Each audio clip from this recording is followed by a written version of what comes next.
Hello students, कैसे हैं आप सब लोग। एंड आई होप कि आप सब लोग बहुत अच्छे होंगे और बहुत बढ़िया तरीके से आप सभी बच्चों की तैयारी चल रही होगी।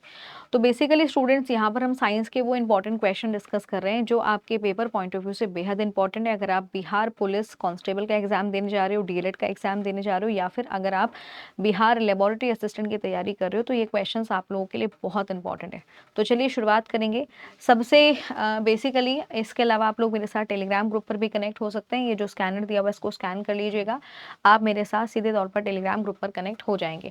सबसे पहला सवाल आपकी स्क्रीन पर है। सवाल आपसे पूछा जा रहा है कि बताइए, जैव तकनीकी कृषि में सम्मिलित मुख्य तकनीक क्या होती है। यानी बेसिकली एग्रीकल्चर बायोटेक्नोलॉजी की अगर हम बात करेंगे तो यहाँ पर हम किस मेथड का यूज सबसे ज्यादा करेंगे, tissue culture, transformation, plant breeding या फिर डीएनए रेप्लिकेशन। तो इसका आंसर हो जाएगा टिश्यू कल्चर। याद रखना है, इसका आंसर क्या होगा, इसका आंसर होगा टिश्यू कल्चर।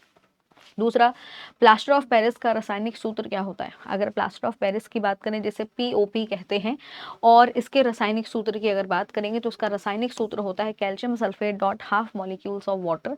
बाकी sodium carbonate dot 10 molecules of water, ये वॉशिंग सोडा का फॉर्मूला होता है। याद रखेंगे, ये वॉशिंग सोडा का सूत्र है और ये आपको दिया हुआ है जिप्सम का सूत्र। ठीक है, तो दोनों आपको यहाँ पे ध्यान में रखने हैं। That is very very important.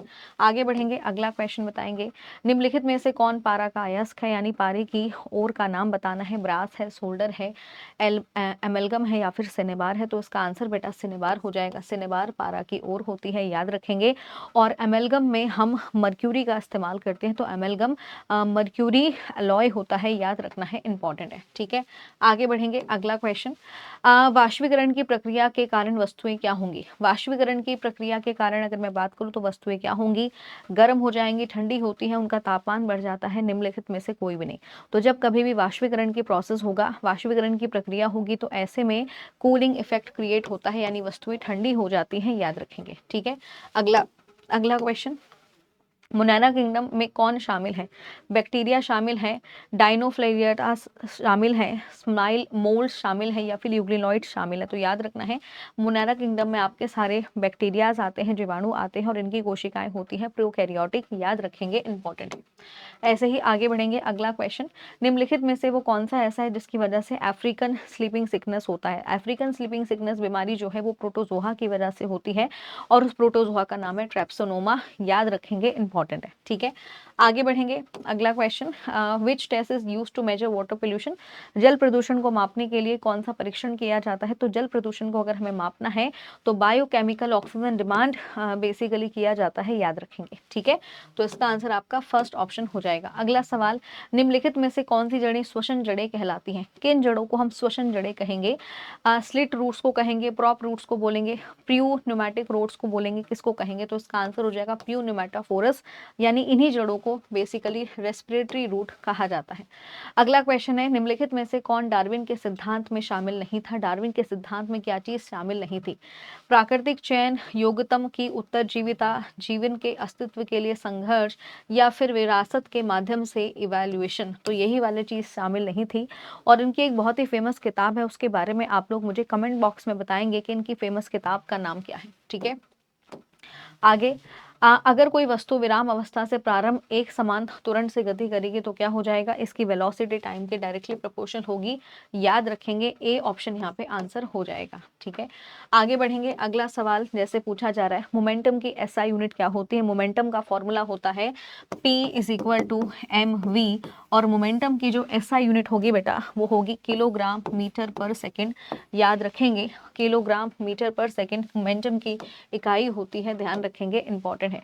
सोनार एक ऐसी युक्ति है जिसका प्रयोग, इसमें हम किस चीज का इस्तेमाल करेंगे, तो सोनार में हम अल्ट्रासोनिक तरंगों का इस्तेमाल करते हैं। अल्ट्रासोनिक तरंगे वो होती हैं जिनकी फ्रीक्वेंसी 20,000 हर्ट्ज से ज्यादा की होती है।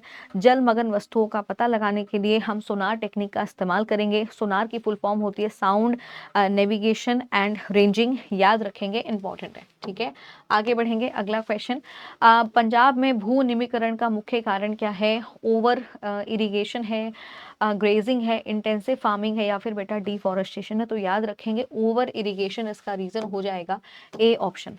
आगे बढ़ेंगे, निम्नलिखित में से कौन ओजोन परत का मुख्य कार्य है? ओजोन परत की अगर बात करें तो उसका मुख्य कार्य क्या होगा? ओजोन का सिंबल होता है O3 और ये हमारे समताप मंडल में मिलती है, जिसका काम होता है अल्ट्रावायलेट किरणें यानी जो पराबैंगनी तरंगे होती हैं उनको छान कर या सीमित मात्रा में धरती पर भेजना, याद रखेंगे। आगे कौन सा कोयला सबसे उत्तम प्रकार का होता है? Bituminous, anthracite, lignite. तो याद रखेंगे एंथ्रासाइट जो होता है वो सबसे ज़्यादा उत्तम क्वालिटी का होता है, क्योंकि इसमें कार्बन परसेंटेज बहुत ज़्यादा होता है। जैसे आप यहाँ पे देख सकते हैं कि इसमें कार्बन का जो परसेंटेज होता है वो 95% होता है, इसलिए ये सबसे बेस्ट माना जाता है, याद रखेंगे। आगे बढ़ेंगे, अगला सवाल, इनमें से कौन नवीनीकरण ऊर्जा का स्रोत है? कोयला, पेट्रोल, वुड या फिर बेटा सनलाइट। तो रिन्यूएबल का मतलब होता है जिसे आप बार बार भी यूज करेंगे तो भी वो खत्म नहीं होगा, वो नष्ट नहीं होगा, वो है सूर्य का प्रकाश, जिसे हम सनलाइट कहते हैं, याद रखेंगे। आगे बढ़ेंगे, 6 वोल्ट बैटरी से गुजरने वाले हर 1 कूलम आवेश को कितनी ऊर्जा की जरूरत पड़ेगी? तो यहाँ पे ऊर्जा के मान को ज्ञात करना है, तो बेसिकली याद रखना है इसका आंसर जो हो जाएगा वो आपका 6 जूल इसका आंसर होगा। 6 जूल इस सवाल का जवाब हो जाएगा। क्यों हो जाएगा? P is equal to W/T होता है कार्य, यानी आप एनर्जी मान लीजिए P into T, power 6 volt है और समय कितना लग रहा है? तो यहीं पे बोला है कि 1 कूलम चार्ज को पास होने में कितना बेसिकली कितनी एनर्जी लगेगी। तो 1 कूलम चार्ज की बात हो रही है, तो 1 से आप इसे करेंगे, आंसर आपका 6 जूल यहाँ पर आंसर आ जाएगा। ठीक है, तो इस क्वेश्चन का आंसर आपका बेटा 6 जूल हो जाएगा। देखो बेसिकली अगर मैं बात करूँ तो यहाँ पर अगर आप फॉर्मूले की बात करेंगे तो आप सभी को पता है कि पावर का फॉर्मूला होता है W/T, या फिर अगर बात करें W/T की तो उन्होंने यही पूछा है कि कितनी एनर्जी लग रही होगी अगर आपको 6 वोल्ट बैटरी को अगर आपको पास मतलब 6 वोल्ट पोटेंशियल डिफरेंस दिया जाएगा और 1 कूलम आवेश को आपको पहुंचाना है। ठीक है, तो ये चीज़ यहाँ पे आपको ध्यान में रखना है। नहीं तो इसका एक और फॉर्मूला होता है जो कि आप सभी को पता है, V is equal to W/C। V is equal to W/Q। तो W ही मतलब एनर्जी ही निकालनी है, तो V इंटू Q कर दीजिएगा, ये 6 हो जाएगा, 1 कूलम चार्ज है तो एनर्जी आपके पास कितनी आ जाएगी? 6 जूल एनर्जी आ जाएगी, याद रखेंगे। आगे बढ़ेंगे, अगला क्वेश्चन, निम्नलिखित में से किस माध्यम में चाल अधिकतम होती है? मैक्सिमम स्पीड किसमें आपको देखने को मिलेगी? तो मैक्सिमम स्पीड जो होगी बेसिकली लाइट की, वो आपको देखने को मिलेगी हवा के अंदर। हवा में सबसे ज़्यादा गति होगी, ध्यान रखेंगे, इंपॉर्टेंट है।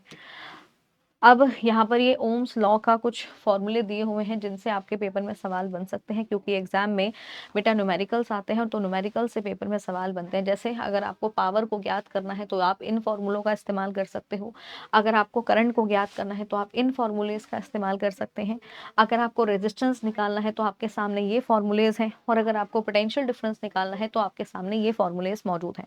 तो ये फॉर्मूला व्हील है, इसको आप अच्छे से कर सकते हैं। P का मतलब पावर होता है, R का मतलब प्रतिरोध या रेजिस्टेंस होगा, और बेसिकली V का मतलब विद्युत विभवांतर या पोटेंशियल डिफरेंस होता है।